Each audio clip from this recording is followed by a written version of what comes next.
दूसरी जानब तहरीक इंसाफ ये कहती है कि जो जुल्म और जबर का सिलसिला है वो बंद किया जाए। यहां पे दोनों के सींग फंसे हुए हैं। यानी पीटीआई ये कहती है कि आप जुल्म और जबर बंद करें, हम तनकीद बंद कर देंगे।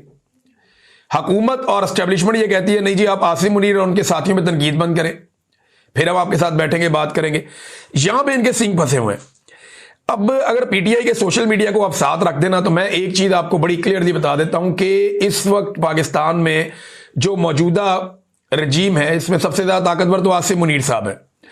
आसिम मुनीर के बारे में इस वक्त जो सबसे सख्त पाकिस्तान में मौकिफ है पाकिस्तान तहरीक इंसाफ के अंदर, वो इमरान खान साहब का है। ये आप क्लियर कर लें कि कोई शख्स भी इमरान खान साहब के मौकिफ के आद तक भी नहीं पहुंच सका जो इमरान खान साहब जेल से बैठकर बात करते हैं। यह तहरीक इंसाफ की कहानी। सोशल मीडिया के वो अकाउंट्स जो नॉन लोग हैं, जिन्हें लोग जानते हैं और जिनका ताल्लुक पाकिस्तान तहरीक इंसाफ से, जिन्हें पाकिस्तान तहरीक इंसाफ ओन करती है, वो भी जब तनकीद करते हैं आसिम मुनीर साहब के खिलाफ, तो वो इमरान खान साहब की तनकीद को ही आगे बढ़ाते हैं, या इमरान खान साहब जो नैरेटिव देते हैं वो उसी के ऊपर चलते हैं, या फिर वो जुल्म और जबर के खिलाफ रद्द-ए-अमल देते हैं। अच्छा, ये जो अननोन अकाउंट्स हैं, जिन्हें कोई नहीं जानता कि ये एक्चुअली कहां से ऑपरेट हो रहे हैं, कौन लोग हैं इनके पीछे, और वो बेचारों ने अपने आप को छुपाया भी बात लोगों ने इसलिए हुआ है। इनमें कई बेचारे हैं, कई बड़े जालिम भी हैं जिन्होंने अपने आप को छुपाया हुआ, उन्होंने इसी वजह से छुपाया हुआ, और ये हर पॉलिटिकल पार्टी के अंदर है। ये पीएमएलएन के अंदर भी है, ये एस्टेब्लिशमेंट के साथ भी है। अब ये उमार सोलंकी कौन है? वो आईएसआई का अकाउंट है। ये पीएमएलएन के और एस्टेब्लिशमेंट के अपने सहाफी बता रहे हैं कि अमार सोलंकी जो है ये आईएसआई का अकाउंट है। अब छुपा हुआ है ना, खुफिया नाम के साथ आया हुआ है। इस तरह बहुत सारे दूसरी तरफ भी हैं, तो दोनों तरफ खुफिया अकाउंट भी हैं। एक तरफ खुफिया अकाउंट इसलिए बनते हैं कि वो अपनी जान बचा सकें, एक तरफ इसलिए भी बनते हैं कि वो अपनी पहचान छुपा सके और वो कीचड़ उछाल सके अपने आप को सामने लाए बगैर। तो ये गंद है, ये उछाला जा रहा है। लेकिन जो लोग पाकिस्तान तहरीक इंसाफ का ऑफिशियल सोशल मीडिया चला रहे हैं, वो जो तनकीद करते हैं वो इमरान खान साहब की तनकीद की रोशनी में करते हैं। तो असल में अगर किसी ने मामला करना है तो वो इमरान खान साहब से करना है, और ये मामला इमरान खान के साथ एस्टेब्लिशमेंट ने ही करना है जाके, और मौजूदा हुक्मरानों ने साथ जाके बैठ के करना है। राणा सनाउल्लाह साहब ने कहा 4-5 बंदे मिलकर बैठ जाएं। अब लोग उसके ऊपर कह रहे हैं जी कि इमरान खान साहब राजी नहीं होंगे बैठने के लिए, बाकी लोग बैठ जाएंगे। तो ये फैसला इमरान खान ने या मौजूदा रजीम ने करना है। मौजूदा रजीम अगर संजीदा होता, देखें ये बयानिया बनाया जा रहा है कि इमरान खान बात नहीं करना चाहते, या जो पाकिस्तान से बाहर मौजूद लोग हैं वो बात होने नहीं देना चाहते। तो अगर इमरान खान सुबह बैठ जाए बातचीत करने के लिए, तो कौन है जो कहे कि बात नहीं करनी चाहिए? बताएं ना, पूरी दुनिया में कोई एक बंदा बताएं जो ये कहे कि इमरान खान को बातचीत नहीं करनी चाहिए। कोई ज़हनी मरीज ही होगा जो ये कहेगा कि बातचीत नहीं करनी चाहिए।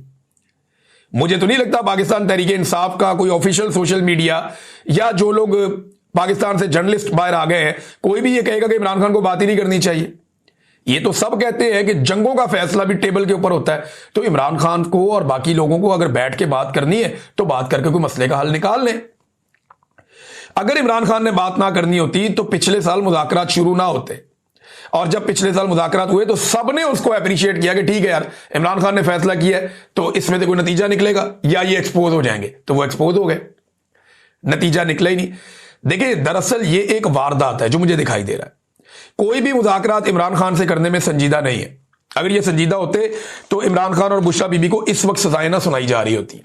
अगर ये संजीदा होते तो बैरून मुल्क जो सहाफ़ी मौजूद है या दीगर लोग मौजूद हैं, उन्हें इस वक्त सजाएं ना सुनाई जा रही होती। 85 साल की सजाएं इन्होंने दे दी। फिर जो पकड़ दकड़ हो रही है लगातार, जो प्रोपेगेंडा लगातार करवाया जा रहा है, ये ना करवाया जा रहा होता। फैज हमीद वाले बयान के बाद अली अशफाक का लाइसेंस मुअत्तल हो जाता है। फिर आप देखें ना, इमरान खान साहब की कैद तन्हाई, इसको आप गौर करें। अगर मुखलिस होते मुज़ाकरात में तो इस वक्त इमरान खान की कम से कम अचकज़ई साहब से, बैरिस्टर गौर साहब से, अल्लामा राजा नासिर अब्बास साहब से, या ऐसे लोगों से मुलाकात करवा देते जिन लोगों के बारे में एस्टेब्लिशमेंट कम से कम ये समझती है कि मामला फहम लोग हैं, ये मामला आगे हल होने की तरफ जाएगा। लेकिन किसी की इस तरफ तवज्जो नहीं है, ना कोई ये करना चाहता है। मेरी दानिश में ये मेरा एनालिसिस है। ये सिर्फ कह रहे हैं कि मुज़ाकरात करना चाहते हैं और इमरान खान नहीं चाह रहा मुज़ाकरात करना, ऐसा नहीं है। अगर कोई भी इमरान खान साहब से बात करने जाएगा तो वो बात कर लेंगे, लेकिन बातचीत होगी किन शराइत में, यहां मामला फंस जाता है। इमरान खान कहते हैं कि ये हुकूमत जाली है, ये अवाम ने बनाई नहीं, ये जबरदस्ती लाकर बिठाए गए हैं लोग। आप नया इलेक्शन करवा लें या फिर आप मैंडेट जो है वो वापस करें, यानी कोई इंसाफ की बात कर लें ना, कोई डेमोक्रेसी की बात कर लें। ये लोग कहते हैं नहीं खान साहब चुप करके बैठ जाए, कोई किसी किस्म की आपने सियासत नहीं करनी, कोई लड़ाई आपने नहीं करनी, आपके लिए हम रास्ते आसान कर देंगे, हुकूमत को इसकी मुद्दत पूरी करने दें। दूसरी कहानी ये है, अब यहां पे जो भी फैसला करना है वो इमरान खान ने करना है। बाहर बैठा हुआ कोई आदमी हो, एक्स वाई जेड कोई भी हो, किसी के पास ना ये इख्तियार है, ना कोई मेरे ख्याल में ये चाहेगा कि वो इमरान खान साहब को यहां से कोई रिमोट कंट्रोल से कंट्रोल कर ले। ये हो ही नहीं सकता। इमरान खान इनसे कंट्रोल, इमरान खान का सोशल मीडिया है, लोग इमरान खान को सपोर्ट करते हैं, लोग इमरान खान की बात सुनते हैं। अगर वो ये कहे कि मैं आज मुज़ाकरात शुरू करता हूं और हम बैठे हैं पाकिस्तान के लिए, आओ बैठो कोई रास्ता निकालते हैं, तो सबकी इज्जत बच जाएगी। लेकिन ये लोग ये चाहते नहीं है, ये इनका प्लान नहीं है, ये सिर्फ दिखा रहे हैं कि हम मुज़ाकरात करना चाहते हैं, लेकिन मुज़ाकरात में संजीदगी किसी की नहीं है। अब सुहेल बड़ाइच जैसे लोग जो हर दौर के डिक्टेटर के मदा सरा रहे हैं, हर दौर का डिक्टेटर, जिस दौर में जो भी डिक्टेटर आया है, जो फौजी चीफ आया, ये हमेशा उसके मदा सरा रहे हैं।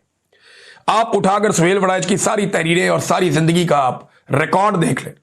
पहले तो एक मजाहिया प्रोग्राम करते थे एक दिन जियो के साथ, वो बड़ा कॉमेडी किस्म का प्रोग्राम था, अजीबोगरीब किस्म का। उसके बाद जनाब ने ये कॉलम शॉलम भी इन्होंने किया। इनकी आप सारी जिंदगी की सहाफत उठा के देखें सुहेल बड़ाइच की, ये जर्नैलों के हक में ही रहे हमेशा, जब तक जर्नैल ताकत में रहा। ये ऐसे वारदाती हैं इस तरह के लोग, ये जब भी देखते हैं ना कि अब ये जर्नैल का बुरा वक्त आ गया या इस जर्नैल को अब गुड बाय करने का वक्त आ गया, तो ये कुछ थोड़ा बहुत उसके खिलाफ खड़े होकर इनकलाबी बन जाते हैं। ये आसिम मुनीर का बुरा वक्त आएगा ना, तो ये इसके खिलाफ भी लिखना शुरू हो जाएंगे। ये जनरल बाजवा के खिलाफ अब लिख देते हैं, अक्सर बात कर देते हैं। जब तक वो इक्तदार और ताकत में था उसके बारे में इन्होंने कभी कुछ गलत नेगेटिव नहीं किया। ये वक्ती तौर पे इनकलाबी बनते हैं फॉर द टाइम बीइंग, और वो इसलिए बनते हैं कि अब इन्हें पता होता है कि ये वाला डिक्टेटर या ये वाला जर्नैल जाने वाला है, इसके खिलाफ थोड़ा बहुत बोल देते हैं।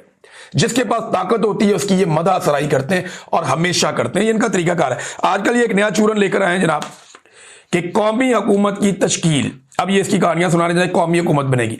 कौमी हुकूमत का मतलब है पीटीआई, पीपल्स पार्टी, नून लीग, सारों को इकट्ठा करके हुकूमत बना दो, और वहां पे कह रहे आईनी तरमीम होंगी और उसको लंबा कर दिया जाएगा, उसके अंदर बहुत सारी इस्लाहात होंगी।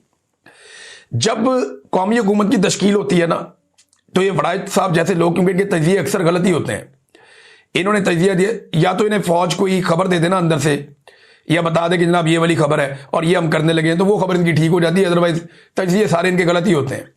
ये तो इमरान खान को इलेक्शन बुरी तरह हरवा रहे थे 2024 के इंतखाबात में।